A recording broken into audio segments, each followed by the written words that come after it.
Hi hello friends, ನಮಸ್ತೆ. We are cooking ಚಾನಲ್ಗೆ ನಿಮಗೆಲ್ರಿಗೂ ಸ್ವಾಗತ. ನಿಮ್ಮೆಲ್ಲರ ಕೋರಿಕೆ ಮೇರೆಗೆ ನಾನಿವತ್ತು ವಾಂಗಿಬಾತ್ ರೆಸಿಪಿ, ಅದು ರೆಡಿಮೇಡ್ ಪೌಡರ್ ಹಾಕಿ ಯಾವ ರೀತಿ ಮಾಡೋದು ಅಂತ ತಿಳಿಸ್ಕೊಡ್ತೀನಿ. ಖಂಡಿತವಾಗ್ಲೂ ಈ ವಿಡಿಯೋನ ಕೊನೆಯವರೆಗೂ ನೋಡಿ. ಇಷ್ಟ ಆದರೆ ಫ್ಯಾಮಿಲಿ ಫ್ರೆಂಡ್ಸ್ಗೆ ಶೇರ್ ಮಾಡಿ. ಹಾಗೆ ಹೆಂಗೆ ಅನಿಸ್ತು ಅಂತ ಕಮೆಂಟ್ ಮಾಡೋದು ಮರಿಬೇಡಿ. ಖಂಡಿತವಾಗ್ಲೂ ವಿಡಿಯೋನ ಕೊನೆಯವರೆಗೂ ನೋಡಿ, ತುಂಬ ಚೆನ್ನಾಗಿರುತ್ತೆ. ಹಾಗೆ 2 ದಿವಸ ಇಟ್ಕೊಂಡು ಸಹ ತಿನ್ಬೋದು. ಈ ವಾಂಗಿಬಾತ್ ಗೊಜ್ಜಂತೂ ನೀವು ರೆಡಿ ಮಾಡಿ ಇಟ್ಕೊಂಡ್ರೆ ಯಾವಾಗ ಬೇಕಾದರೂ ರೈಸ್ಗೆ ಮಿಕ್ಸ್ ಮಾಡ್ಕೊಂಡು ತಿನ್ಬೋದು. ತುಂಬ ರುಚಿಯಾಗಿರುತ್ತೆ. 2 ದಿವಸ ಇಟ್ಟರು ಏನೂ ಕೆಡೋಲ್ಲ. ಜರ್ನೀಸ್ ಎತ್ಕೊಂಡು ಹೋಗಂಗಿದ್ರೆ ಸ್ವಲ್ಪ ತಣ್ಣಗೆ ಮಾಡಿ ಎತ್ಕೊಂಡು ಹೋದ್ರೆ ತುಂಬ ಚೆನ್ನಾಗಿರುತ್ತೆ. 2 ದಿವಸ ಆದರೂ ಕೆಡಲ್ಲ. ಬನ್ನಿ ಯಾವ ರೀತಿ ಮಾಡೋದು ಅಂತ ನೋಡೋಣ. ನಾನಿಲ್ಲಿ ವಾಂಗಿಬಾತ್ ಬದನೆಕಾಯಿ ತೊಗೊಂಡಿದ್ದೀನಿ. ಅರ್ಧ kg ಅಷ್ಟು ತೊಗೊಂಡಿದ್ದೀನಿ. ನೀವು ಇದರಲ್ಲಿ ಜಾಸ್ತಿ ಕಡಿಮೆ ಸಹ ಮಾಡ್ಕೋಬೋದು, ಏನು ತೊಂದರೆ ಇಲ್ಲ. ಅಥವಾ ಗುಂಡು ಬದನೆಕಾಯಿ ಇದ್ದರೆ ಅದರಲ್ಲೂ ಸಹ ವಾಂಗಿಬಾತು ಗೊಜ್ಜು ಮಾಡ್ಕೋಬೋದು. ಮತ್ತು ಈ ರೀತಿಯಾಗಿ ಉದ್ದುದ್ದಕ್ಕೆ ಕಟ್ ಮಾಡ್ಕೊಬೇಕಾಗುತ್ತೆ ವಾಂಗಿಬಾತ್ ಬದನೆಕಾಯಿನ. ಅಂದರೆ ಮೈಸೂರು ಬದನೆಕಾಯಿ ಅಂತ ಸಹ ಕರೀತಾರೆ ಈ ಬದನೆಕಾಯಿನ. ಆ ನಂತರ ಕಟ್ ಮಾಡಿದ ನಂತರ ಒಂದು ಬಾಣಲಿ ಇಟ್ಕೊಂಡು 4 ಟೇಬಲ್ ಸ್ಪೂನ್ ಎಣ್ಣೆ ಸೇರಿಸ್ಕೊಂಡು 1 ಟೀ ಸ್ಪೂನಷ್ಟು ಸಾಸಿವೆ ಸೇರಿಸ್ಕೊಬೇಕಾಗತ್ತೆ. ಸಾಸಿವೆ ಎಲ್ಲ ಸಿಡಿದ ನಂತರ 1 ಟೀ ಸ್ಪೂನಷ್ಟು ಕಡಲೆಬೇಳೆ ಹಾಗೆ 1 ಟೀ ಸ್ಪೂನಷ್ಟು ಉದ್ದಿನಬೇಳೆ ಸೇರಿಸ್ಕೋಬೇಕಾಗತ್ತೆ. ನಿಮಗೆ ಏನಾದರೂ ಹಸಿ ಬಟಾಣಿ ಏನಾದರೂ ಸಿಕ್ಕಿದ್ರೆ ಅದು ಸಹ ಸೇರಿಸ್ಕೊಬೋದು. ತುಂಬ ಚೆನ್ನಾಗಿ ಬರುತ್ತೆ ವಾಂಗಿಬಾತ್ ಅಂತೂ. ಹಸಿ ಬಟಾಣಿ ಇಲ್ಲ ಅಂದರೆ 1 ಟೇಬಲ್ ಸ್ಪೂನಷ್ಟು ಹುರಿದಿರೋ ಅಂಥ ಕಡಲೆಬೀಜ ಸೇರಿಸ್ಕೊತಾ ಇದ್ದೀನಿ. ಹಸಿದಿದ್ರೂ ಸಹ ಸೇರಿಸ್ಕೊಳ್ಳಿ, ಪರವಾಗಿಲ್ಲ. ಹಾಗೆ 5 ರಿಂದ 6 ಹಸಿರು ಮೆಣಸಿನ್ಕಾಯಿನ ಸೇರಿಸ್ಕೊತಾ ಇದ್ದೀನಿ. ಇಲ್ಲಿ ನಾವು ಹಸಿರು ಮೆಣಸಿನ್ಕಾಯಿ ಹಾಕೋದ್ರಿಂದ ವಾಂಗಿಬಾತ್ ಗೊಜ್ಜಂತೂ ಡಬಲ್ ಆಗುತ್ತೆ.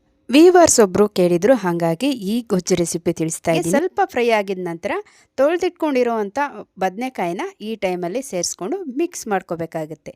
ದಯವಿಟ್ಟು ನಮ್ಮ ವಿ ಆರ್ ಕುಕಿಂಗ್ ಚಾನಲ್ನ ಸಬ್ಸ್ಕ್ರೈಬ್ ಮಾಡ್ಕೊಳ್ಳಿ, ವಿಡಿಯೋಗೆ ಒಂದು ಲೈಕ್ ಕೊಡಿ, ವಿಡಿಯೋನ ಕೊನೆವರೆಗೂ ನೋಡಿ. ಈ ಒಳ್ಳೆ ರೆಸಿಪಿನ ಎಲ್ಲ ಮಾಡಿ ತಿಂದು ಸವಿರಿ ಅಂತ ಹೇಳ್ತಾ ಇದ್ದೀನಿ. 4 ರಿಂದ 5 ಟೊಮೊಟೊ ಹಣ್ಣನ್ನು ಸಣ್ಣಗೆ ಹೆಚ್ಚಿ ಸೇರಿಸ್ಕೊಂಡು, ಹಾಗೆ ಟೊಮೊಟೊ ಬದನೆಕಾಯಿ ಬೇಯಕ್ಕೆ ಈಸಿ ಆಗಲಿ ಅಂತ ಸ್ವಲ್ಪ ಉಪ್ಪು ಸೇರಿಸ್ಕೊಂಡು ಎಲ್ಲ ಒಂದು ಸರಿ ಮಿಕ್ಸ್ ಮಾಡ್ಕೋಬೇಕಾಗತ್ತೆ. ನಿಜಕ್ಕೂ ತುಂಬ ಚೆನ್ನಾಗಿರುತ್ತೆ. ಇದಂತೂ ಗೊಜ್ಜು ಮಾಡಿಟ್ಕೊಂಡ್ರೆ ಆಯಿತು, ಇನ್ನೇನು ರೈಸ್ ಇದ್ದೇ ಇರುತ್ತೆ. ಆರಾಮಾಗಿ ಯಾವಾಗ ಬೇಕಾದರೂ ಬೇಯಿಸ್ಕೊಂಡು ತಿನ್ಬೋದು. ರೆಡಿಮೇಡ್ ಪುಡಿ ಹಾಕಿ ಆರಾಮ್ಸೆ ಮಾಡ್ಬೋದು. ನೋಡಿ, ನಾನು ಇಲ್ಲಿ MTRದು ವಾಂಗಿಬಾತು ಪೌಡ್ರ್ ತೊಗೊಂಡಿದ್ದೀನಿ. ಅಂದರೆ 10 ರೂಪಾಯಿದು ಇರುತ್ತಲ್ವ, ಅದು 2 ಪ್ಯಾಕೆಟಷ್ಟು ತೊಗೊಂಡಿದ್ದೀನಿ. ಇಷ್ಟು ಬದನೆಕಾಯಿಗೆ ಈ ಪೌಡ್ರಷ್ಟು ಸಾಕಾಗುತ್ತೆ. ಅಂದರೆ 2 ಪ್ಯಾಕೆಟ್ 20 ರೂಪಾಯಿ ಸಾಕಾಗುತ್ತೆ. ಇಷ್ಟು ಪೌಡ್ರಾದರೆ ಸಾಕು. ಹಾಗೆ ನೋಡಿ, ಇಷ್ಟು ಮಾತ್ರ ಬೆಂದರೆ ಸಾಕಾಗುತ್ತೆ. ನೋಡಿ, ಎಣ್ಣೆ ಬಿಟ್ಕೋಬೇಕು, ಈ ರೀತಿಯಾಗಿ ಬೇಯಬೇಕಾಗುತ್ತೆ.